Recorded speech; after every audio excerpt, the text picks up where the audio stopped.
Hey, what's up, y'all? It's Jodo Jake. Welcome back to the channel. This is another episode of Cards and Coffee, here with another cold brew.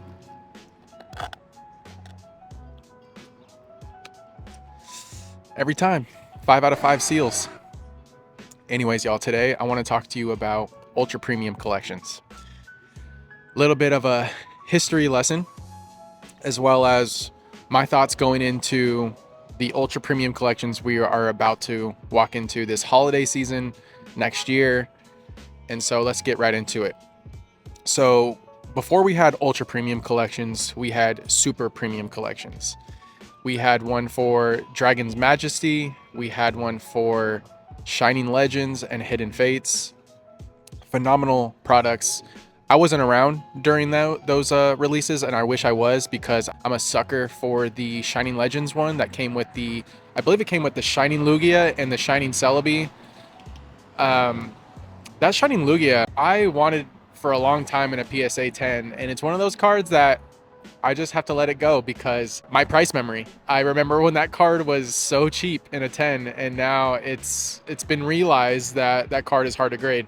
And that's how it goes sometimes. Sometimes you just got to let it go in the wind. Let it be, like Butterfree.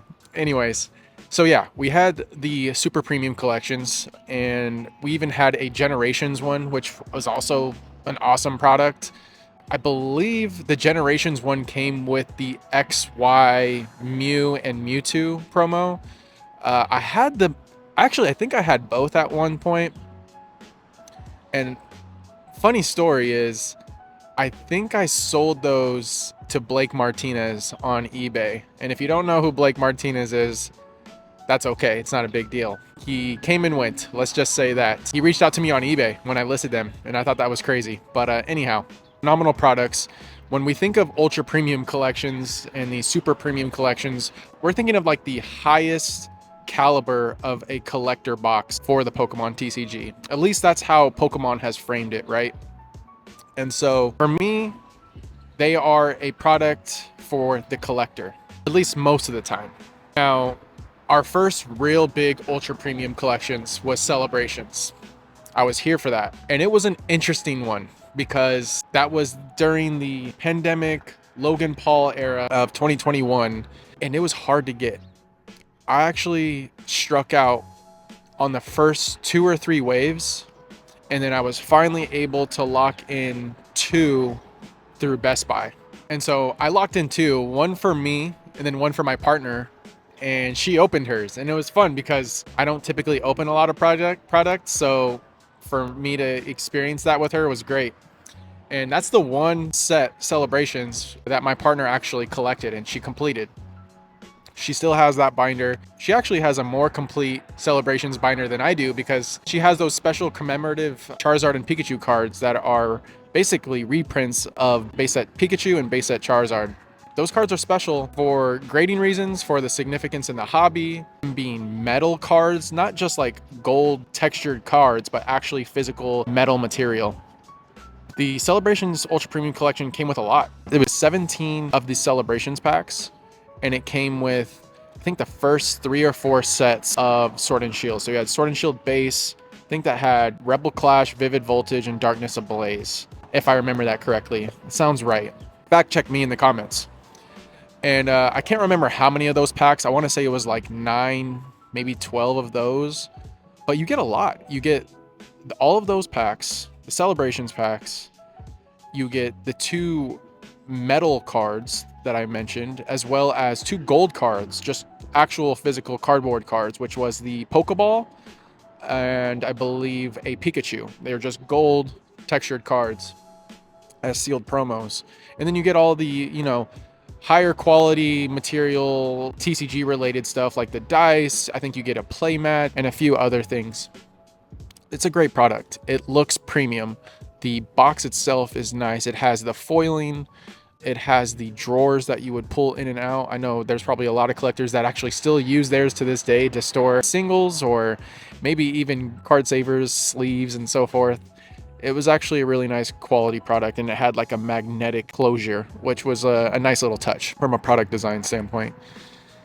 And that is one of the most successful ultra premium collections to this day. And it was basically, well, we did have one before that a lot of people don't talk about because it's not that great of a product. And that is the Zacian and Zamazenta Ultra Premium Collection. And that came out, I can't remember, but it definitely came out before the UPC, the Celebrations UPC. And that was probably the first 3 sets, which is really sad. Like, you had Sword and Shield Base, Rebel Clash, and Darkness Ablaze. I don't think it had any Vivid Voltage. And it came with the gold and black cards of Zacian and Zamazenta. Just saw a police officer on a motorcycle tracking someone, so I feel bad for that driver. Slow down on the roads, everyone. I need to take my own advice. Yeah, so that product people don't think about because it wasn't a winner. And that's the key to this video here. Not every ultra premium collection is a winner. We've had a few that have come out recently, I want to say in the past year and a half, that haven't been the greatest, right? But the thing is, they are still doing pretty well from the last I checked. We had the Terapagos Ultra Premium Collection, and we had the Greninja Ultra Premium Collection, and I believe either one or both of them were GameStop exclusive. I think Terapagos was. You know, there are some other really great Ultra Premium collections, and some are quite interesting, like the Charizard UPC, the one that we got during the Sword and Shield era. Those were pre-selling for, gosh, I want to say like $200 or $300, maybe $400, if I remember correctly. They were really expensive for pre-order. But the Pokemon Company learned a lesson with Celebrations. That Ultra Premium Collection had such high demand that they knew that they had to print far more of this Charizard UPC. You know, it's one of the mascots of Pokemon, so they understood that this was going to be a high demand product. And it flopped at release because there was so much supply, which was quite interesting. And it was one of those products that I didn't pre-order, actually. I actually waited, and I think I got my first Charizard Ultra Premium Collection, and I think my only, unfortunately. This is one of those things that I wish I bought more of. You know, actually, I think I opened one. I do think I opened one, so maybe I did get 2. But it's one of those products that I actually waited for till after release, till things kind of calmed down. And I'm so glad I did, because I saved a lot of money there, right? So something to be mindful of going into some of these new Ultra Premium collections that we're going into this holiday season.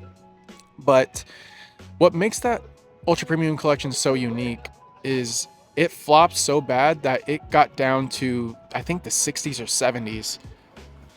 And this was a 2022 release. And I was really surprised by the sentiment behind how the market had kind of flip-flopped on it.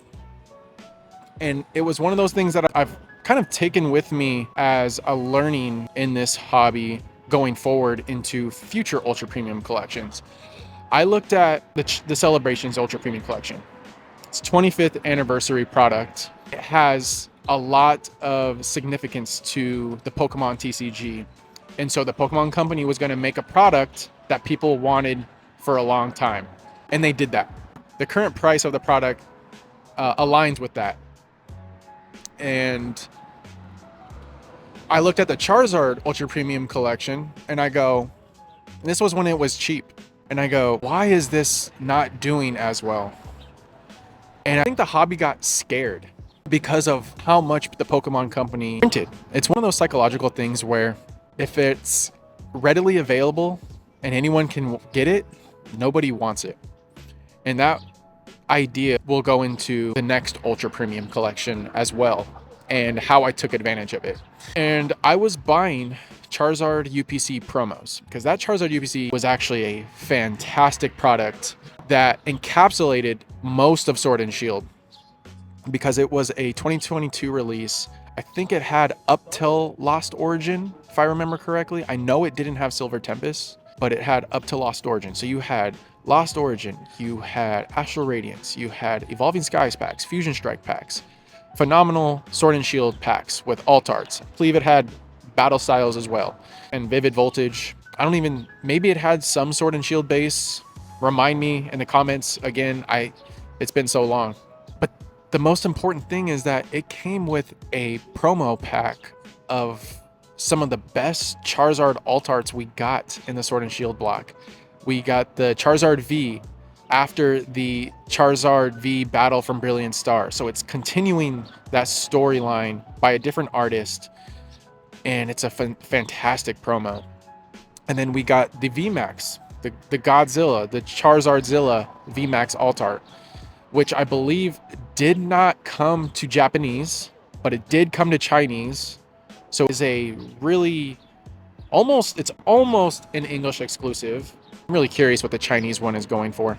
And then we also got the Charizard V-Star, which was battling Mewtwo from the different perspective of the Crown Zenith Mewtwo V-Star battle, which is just one of those cards that you know is going to be a special card in the TCG. We rarely see cards that have a battle from different perspectives. I'm really hoping that Lucario Mega from Mega Evolutions has another perspective with Venusaur or maybe one of the other Pokemon. I've talked about it before, but I think things like that are really special. So I was buying those promos when they were $8 to $12 sealed, and I wish I bought more. I think I bought maybe 10 to 20 of them, and I always made sure to pick through, and it's crazy. I remember going through 2 ETBs filled with those promos at one point, and I wish I just bought them all.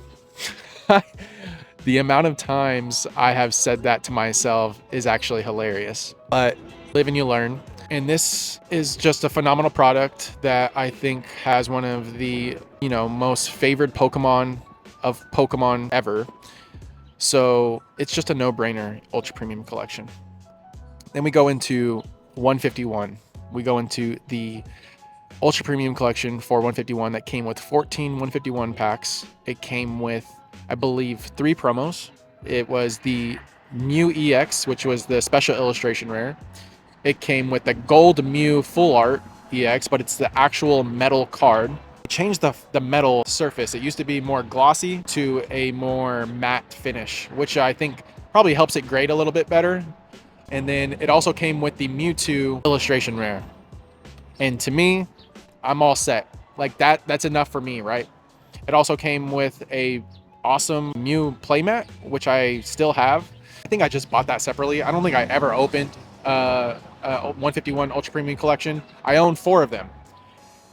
What's crazy about this is that hobbyists, collectors, investors, whatever, they were really upset that those cards were promos and not cards that were in the 151 set. And I never really understood that. And that's something that I struggle with, because to me, it's like, why does it matter? But I think people think that there's this sense of rarity, like this true rarity, if it's a card in a set. And I'm not a believer of that, in all honesty. Something could be hard to pull, but that it doesn't make it rare or hard to find or hard to get.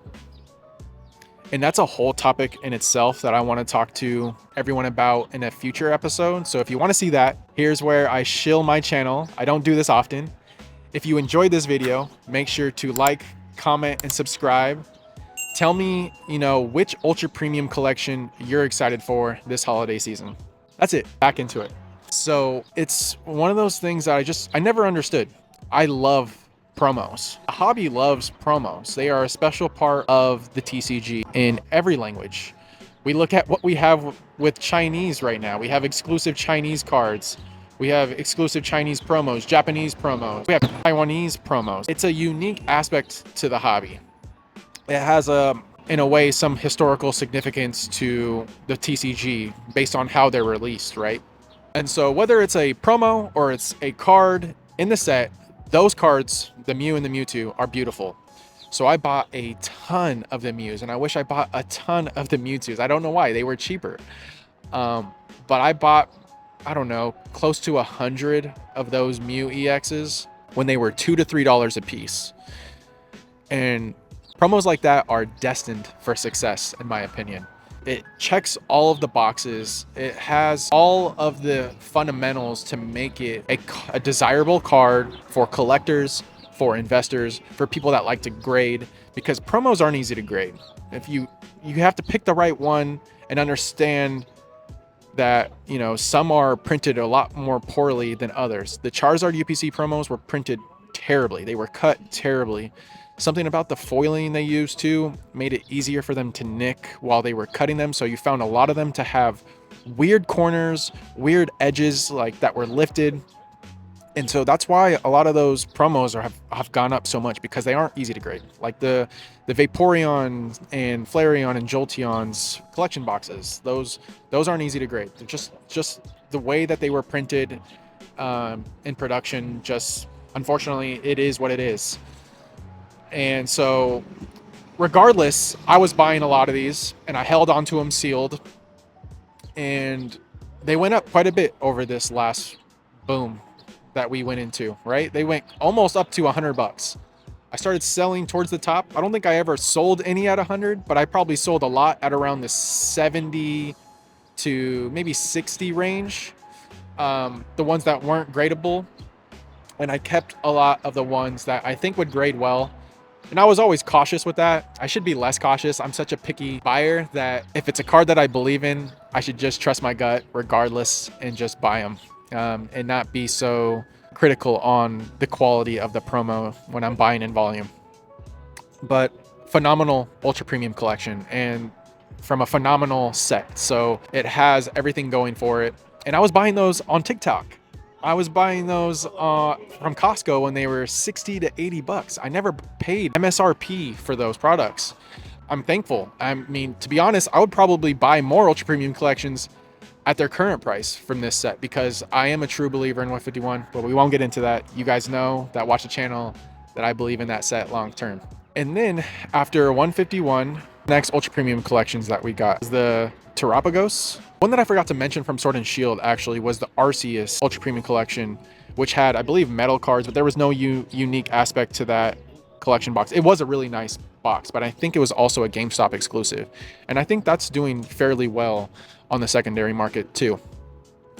There are, like I said, there are winners, and I don't want to say losers, but much more successful ultra premium collections. And it's obviously dependent on your entry and which ones have exclusive promos, unique, interesting promos. It comes down to the pack selection, whether the ultra premium collection has some sort of significance behind it. And I think the celebrations one is obviously key when it comes to having some sort of significance to the TCG. Then there's ones like I mentioned, the Mew and the Charizard Ultra Premium Collection that are just, I mean, the Charizard Ultra Premium Collection was a very Charizard themed Ultra Premium Collection, obviously, but it gave us like a celebration of Sword and Shield era with the variety of packs it came with, which is great. A bunch of alt art packs with some alt art promos. Checks all the boxes. Mew, 151, enough said about that. We got the Terapagos, which I believe was, maybe it wasn't a GameStop exclusive, it could be, as well as the Greninja.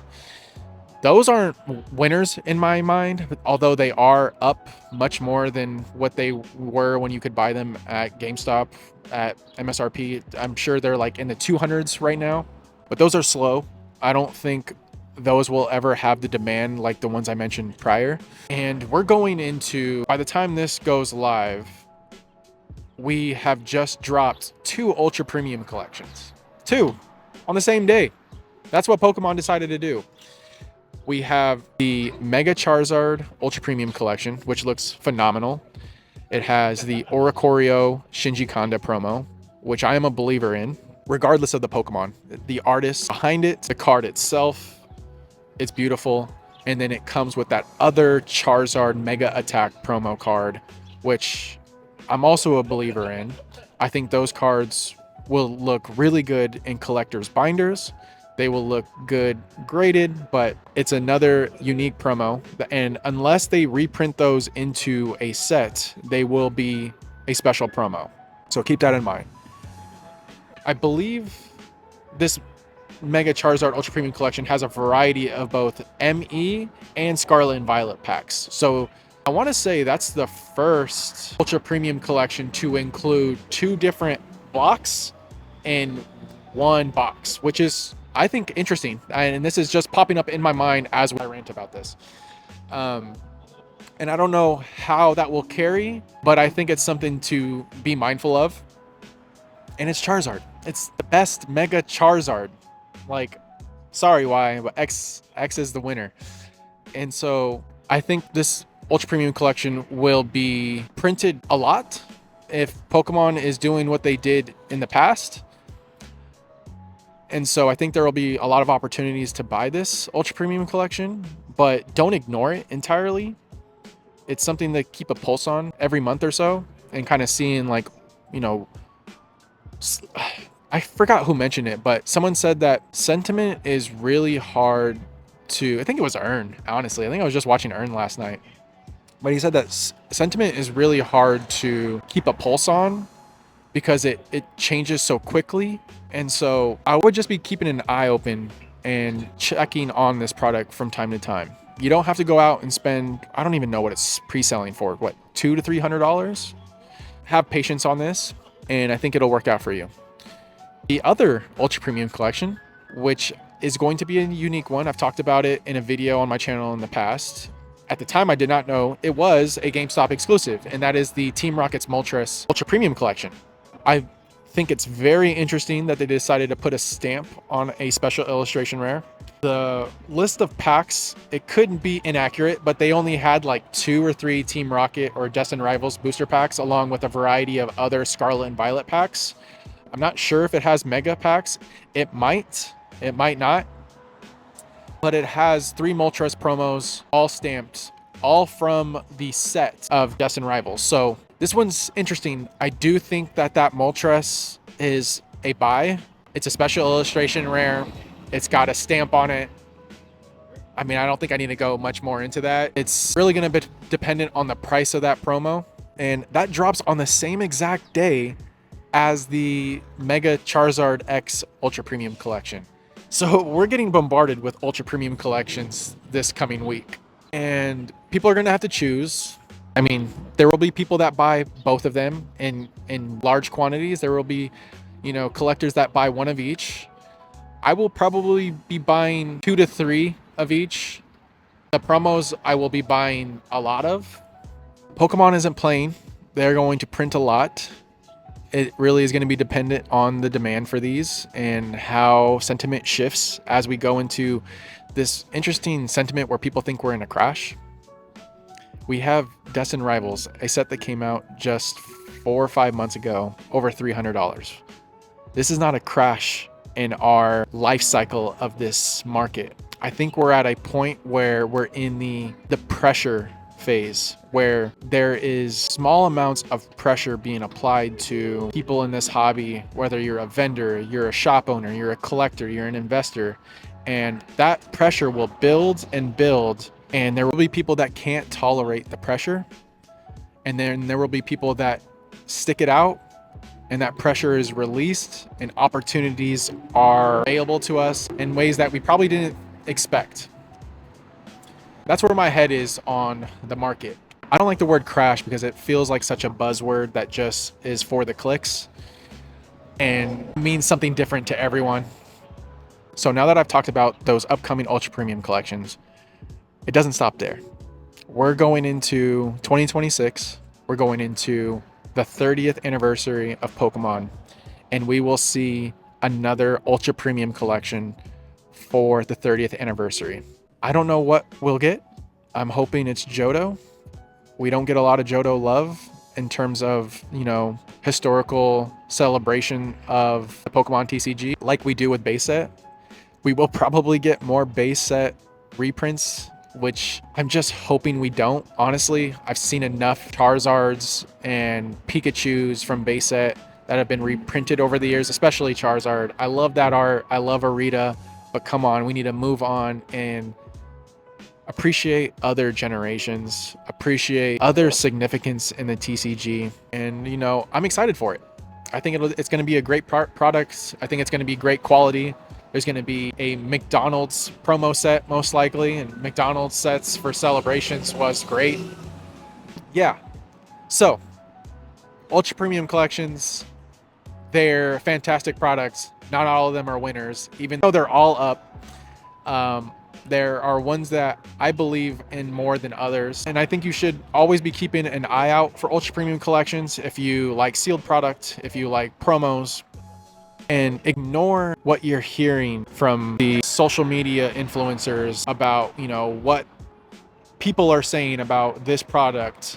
If you enjoy something, don't let someone else tell you that you shouldn't like it or that you should love it for whatever reason it is. That's it for this rant.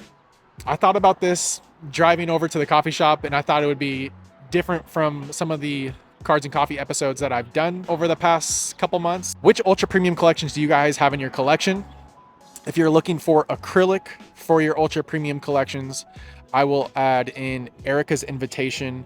Her and her husband, I believe, congratulations, they just got married. They make some phenomenal acrylic here in the Bay Area, and I believe they do ship. I will put their Instagram in this description. I have an acrylic for my Charizard UPC, one of my ultra premium collections for 151, as well as celebrations. And yeah, they look great. All right, for cards of the day, I couldn't just pick one. I actually brought a few. First up, another Smeargle card. This is the PSA 9 from Unseen Forces with the stamp. This artwork is phenomenal. It is illustrated by Kazuki. It looks like it was illustrated with like a crayon, and I thought the Iris graded guard looked really good with this. Let me know what you guys think. I've become a Smeargle collector too. Collect what you love. Collect the Pokemon you love. There will be another Smeargle card that I bought on Cards and Coffee that I won on auction. I don't bid on cards often, but I won it for $27. It's another PSA 9 from Mid-Era. So, and it's low pop. It was like pop 51, only like 8 or 9 10s. I'll show that off in a future episode. And then this one, because I just picked it up and the set's about to be out, and this is the Dugong with the Aurora lights. It is beautiful. This is illustrated by Satama. I need to look up this artist to see what else they've done. I want to get it in focus. But yeah, beautiful card. Looks really nice in person. I think it's going to be a sleeper from Phantasmal Flames. And then the last two, for those that don't know, my birthday was a couple weeks ago in October. And my friend Yvonne, shout out to Pokeneer, he gifted me some really thoughtful gifts. And my only Chinese cards in my collection. He gifted me the Blastoise from Pokemon Go. It's the shiny, I guess, radiant Blastoise from Chinese Pokemon Go. It's an exclusive artwork. Beautiful card. And then I had no idea, but there was another exclusive Chinese art of Blastoise. And it's this one here. Beautiful card.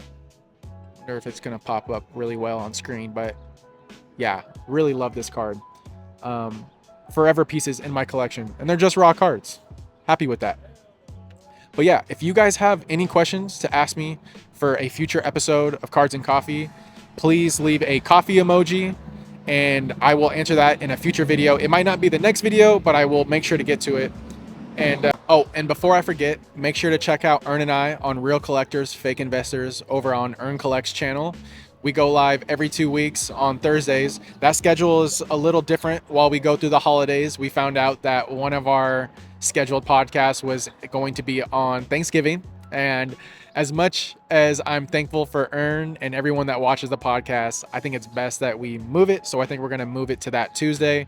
And we'll let everyone know what the rest of the schedule looks like for the rest of the year. But I'm excited for the future of the podcast. It's been well received. I can't thank you enough if you've tuned in. It's been a great time. I've really enjoyed Ern and I's takes, our learnings.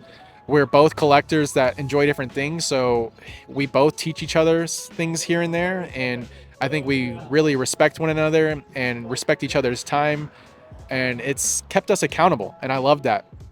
And so going into next year, we will be doing the podcast with guests. So if you want to be a guest on a future Real Collectors Fake Investors episode, make sure to hit me up on Instagram. We'll make it happen. I'm excited for that. And I think a lot of you will be excited to see who we bring on. I'm just excited to talk with more people about Pokemon and hear their opinions and takes and share things, learn things. And yeah, love it. So make sure to go follow Ern and I on Instagram. Go subscribe to Ern's channel where we host the podcast. And yeah, that's it on that. Just want to say thank you to everyone that decided to click on this video. and sit with me for the past whatever amount of minutes it's been. But until next time, y'all, happy collecting. Peace.